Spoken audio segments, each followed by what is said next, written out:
As already alluded to, we are seeing off dispensation of Melchizedek before commissioning the season of Michael, Commander-in-Chief of Kirebi, Joshua, Elijah, and Moses. So in this segment, I'm customizing our Bible, African Bible, that is called Kebra Nagast. Kebra Nagast simply means the glory of kings from the perspective of emperors born out of Murenga Menelik. Murenga Menelik is the son of Solomon and African queen of Sheba from Ethiopia. Legend has it that when King Solomon saw off his son Menelik, he gave him a contingent of priests from the Aaronic Lemba or Aaronic priesthood. And these priests were instructed by the voice of I Am to take with them Ark of the Covenant back to Africa, to where it was designed for Moses as a pyramidic modulator of the pyramidic base station and the pyramidic broadcaster of Giza at the center thereof, with the pyramidic altar as the altar of Jehovah in principality of God of Zion unto Melchizedek, after meeting Abraham for the initiation of Abrahamic priesthood. Back then, when Emmanuel fulfilled the fullness of Melchizedek, the Holy Spirit then started winning Adamic souls from Asia at Asia Minor to Europe at Canterbury, then through the Wesley movement to Africa and subsequently Zimbabwe, characterizing the dispensation of Johann Masoe Zionism, with the Great Zimbabwe as Zion City.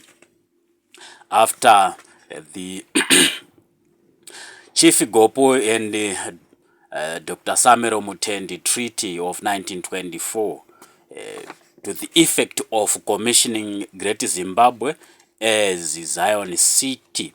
Ndo mamiriro azvakaita. Kune vazhinji vasinganzwisise nhau yedu kuti tine mitumbi mitatu from the perspective of organic theology. Tina Jehovah, tobva taita Mwari, tobva taita Mwanakomana. Mwanakomana ndiye anozova svikiro ratinoti mweya mutsvene. Saka Jehovah is African, because muAfrica ndo mune yatinoti Jehovah's altar, inonzi pyramid. Pyramid kana taakumhiri kuAsia uko ndo rakazokonzera kunyorwa kwemascriptures. Taakushandisa pyramidic prophecy, kunyorwa kwana Genesis kusvika kuna zvakazarurwa, zvazviri inspired by Jehovah pachake as I Am. Jehovah I Am akafamba nevaprofita, madzibaba, yatinoti iyo yanga iri religion of patriarchs and prophets. Tabva religion of patriarchs and prophets after the initiation of Abrahamic priesthood, that was to save Mwari, watinoti God, or grace of divinity. Grace of divinity yakaita descend mu Canaan, ikaita fight against Manephilim, ikakunda Manephilim through the Abrahamic priesthood. Ndobva Abraham anzi yanhaka yako kusvika kuzvizukuru. Asi Abraham mwecheteyo akanzi nokuda kwesungano yaNoa nevana vake pakuvaropafadza, akaropafadza achiti ndaza yaShemu ndiyo ichazotungamira chinamato, ndaza yaJafeti ndiyo ichazochengera, ndaza yaHamu ndiyo ichava pfimbi. Saka ndaza yaHamu ndiyo yakabara Afrika, ndaza yaShemu ndiyo yakabara Asia nanaIsraeri, ndaza yaJafeti ndiyo yakabara Europe. Ndo mhaka muchinzwa kuEngland wachitaura zve3 lions, wanenge wachirifeya kumhondoro yemaJudha, ndobva tauya pana Ras pakare paEthiopia, ndobva tauya kuna Murambwe kuno kunana Nehoreka muno muZimbabwe. Nehoreka ndo kashumba kaya kanonzi handa. Zvinopa kuti mbuya nehanda vanzi mbuya nehanda. That handa iya yamunoona iri pachitsitsino chambuya nehanda. Mukaenda pana Julius Nyerere naSamora mukanyasa kucherechedza, munoona pane kahanda kadiki diki kari pachitsitsino chambuya nehanda. Ndo kanenge kari kechitatu ikako. Iyo ndo kanotipa ukama neAsia yatinoti Afro-Asianic bond of contention. Ndo pazvinenge zvichibva.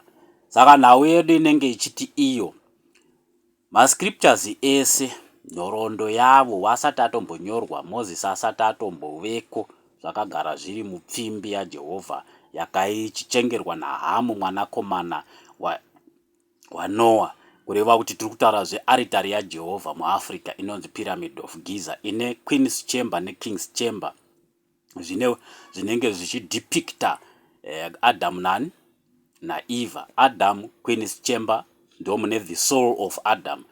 Eve Queen's Chamber ndo mune the spirit of Eva. Ndo mamiriro azvinenge zvakaita.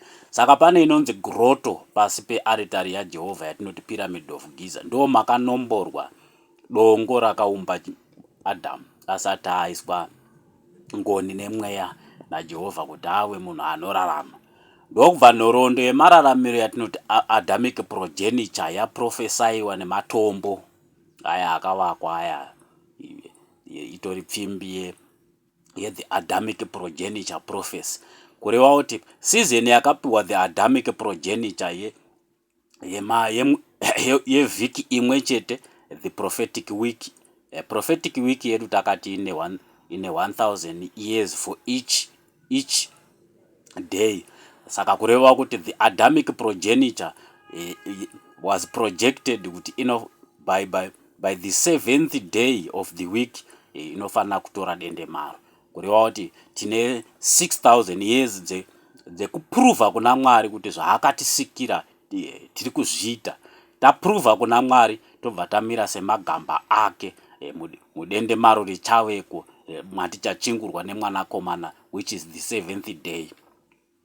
Ndo mamiriro azvinenge zvakaita. Saka Bhaibheri vamwe vanoti rakanyorwa naMozisi. Mozisi aiva muhondo, haana kunyora Bhaibheri. Elijahwo haana kunyora Bhaibheri. Rakanyorwa nemuprofita 1 wandisingadi kutaura nezvake.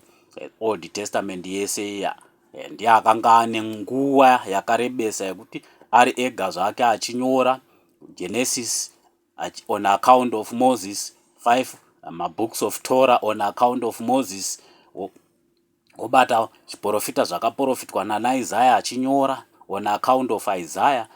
Ndo mamiriro azvakaita. Nenzira imwe chete mabasa evapostori vanoti ndiPauro akanyora, but postori anonzi Luka on account of Paul, kureva kuti Bhaibheri rakanyorwa, akarinyora aipuhwa chifembero nethe pyramidic altar, achiudzwa nhoroondo dzese semarongedzerwa adzakaitwa muaritari yaJehovha yatinoti Pyramid of Giza at the center thereof. Achitopa reference kuti Isaiah akainhonga tsoro ishi yekuti Jehovha anowanikwa muAfrica, Mwari anowanikwa kuAsia paZioni, mwanakomana mukunga arambwa muJerusarema anozowanikwa semweya mutsvene papembedzo yaJohani muZimbabwe padispensation of the Holy Spirit. After dispensation of the Holy Spirit isu ndisu tichanoita ambassadors emweya mudendemaro redu atinoti Great Zimbabwean Closure yakavakwa naMambo Enoch, kureva kuti ndisu wekutanga kuombera dare raEnoch rataiwombera pamadziva gora. Enoch achinzwiwa nababa aWimbo, zvakapa kuti aWimbo anzi ndiye muprofita mukuru muZimbabwe waManuel, muremba mukuru muZimbabwe waManuel ari Abrahamu. Ndo mamiriro azvakaita. Saka ndangoti muzive kuti tine bhuku redu isusu rinotangira pana murenga. Mambo Solomon asvipa chiremba achishongedza murenga, mwanakomana waQueen of Sheba weEthiopia. Ndo mauriro akabva aita nhau dzedu. Saka tinoti isusu Jehovha paaritari yake, Mwari kuZioni patask iri Abrahamic nokuti Abrahamu basa raakapuhwa rekutanga nderekuuraya maNefilimu. Apedza kuuraya maNefilimu wakazotubuka futi maNefilimu iyayemo, nekuti wanga waine sungano naKenani mwanakomana wendaza yaHamu. waine sungano mushure mekunga Kenani aitwa Kesdi, akabva aenda kunoita sungano nemaNefilimu. Munhaka yake akazadza maNefilimu, atakataura kuti Abrahamu paakazotumwa akauya akarakasha maNefilimu iyayo, ndokubva azosangana naMekisedeki, ndokubva vaconstituta Abrahamic priesthood yakazosimbiswa under the Noahic priesthood yatinoti Pyramidic priesthood. Ndokureva kuti akazouya kuAfrica kunosimbiswa upriesita hwaanga ashongedzwa naMekisedeki painitiation yeAbrahamic priesthood. Vese vakanga vachigadzwa upriesita vaiuya kuzosimbiswa kuThe Pyramidic order. MuEgypt musati Africa isati yakumbonzi Africa, geopolitical boundaries asati ako. Saka kureva kuti Mozisi, Aroni, Abrahamu vese vakasimbiswa makare muEgipta, ndokuzoenda kunozadzisa basa rekuti pasi rino iri rirege kuramba richichingurwa maNefilimu muKenani kuAsia uko. Nanhasi uno dambudziko iro ririko. Baba Ishe wedu Jesu Kristu akasvika ririko paya painzi maSamaria nemaJudha hazvionani, kuti half, in fact 3/4 yaIsraeri yese yakanga yamedzwa neguta reSamaria makazotonga mweya wakatsviriridza unonzi Jezebheri. Kukatumwa Eria kuzorwisana achirwira the organic altar yaMwari yakanga iri constituted around Abrahamic priesthood of Moriah. Yakazotumidzwa zita kuti Zion, chiremba chaana Dhavhidhawo. The order of Melchizedek yakazobarirwa Emmanuel. Pakubarwa kwaManuel, maNefilimu zvakare maJudha akatohaya maNefilimu kurovera Emmanuel pamuchinjiko, nokuti ivo vaiti mangwana eSabata saka hatidi kubata ropa, wakahaya maNefilimu kuroverera Jesu pamuchinjiko. Asi maNefilimu ya rimwe rao ndo jinda ndo rakazoti asi uyu vanhu havadaro zvavo, havana kumunzwisisa, asi uyu mwanakomana waMwari. Akapupura iNefilimu rakanga riri soja rakanga ratumwa kuzorovera Jesu pamuchinjiko. Mushure memashoko iyayo Jesu akabva atsinda nekuvodza zuva, akabva adzima zuva, kukaita 3 hours kusina zuva.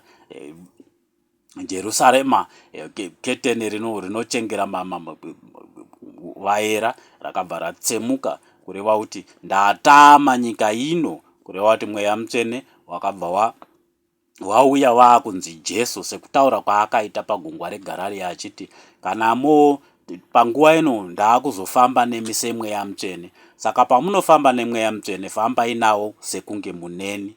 Ndo mafambiro akabva azoita Mweya Mutsvene waakuwina masouls kuburidza nekungotenda bedzi kuti Jesu mwanakomana waMwari. Kubva sekutsaura kwataita paAsia Minor, chibva paAsia Minor, Asia Minor yaparadzwa tichienda kuzvikomo zvinomwe zviri kuRome. Pazvikomo zvinomwe chimwe vachatsauka vachaconstituta Church of England muBritain. From Church of England ndo pakazoconstitutwa yatinoti Wesley movement. Wesley movement ndo yakazoita basa guru rekutakura chiremba cheMweya Mutsvene kusvika chasvika kuno kumuzita raJohn Wesley. Munomu ndokubva chazochingurwawo kuAnglican naPeter Masedza, asi Peter Masedza aichingura achiti chiremba chaJohani achizi changu. Ndo mamiriro azvakaita. Zama tatamba mitambo yese yakatambwa nemadzibaba edu kusvika nhasi uno taakukombera season yaMelchizedek, taakupinda musizoni yaMikaeri yekurongedzwa kwemagamba, paakavimbisa paya achiti magamba nemagamba tichasangana. Saka ndo nhau yangu, hama vadiwa, ndiri kuvavarira kuti murege kuzodzungaira. Iyi imbuva yaMelchizedek yatichadya mugwenga rataakupinda, nokuti Mikaeri anenge haana ropafadzo. Zvamakatoropafadzwa izvozvo ndo ichava mbuva yenyu yekudya. Mikaeri haana tsananguro, muchashandisa dzamakatogara muinadzo ndokunga muinadzo. Ndatenda hangu hama vadiwa, zvakanaka Jeremiah, takuteta Daniel Elijah stage.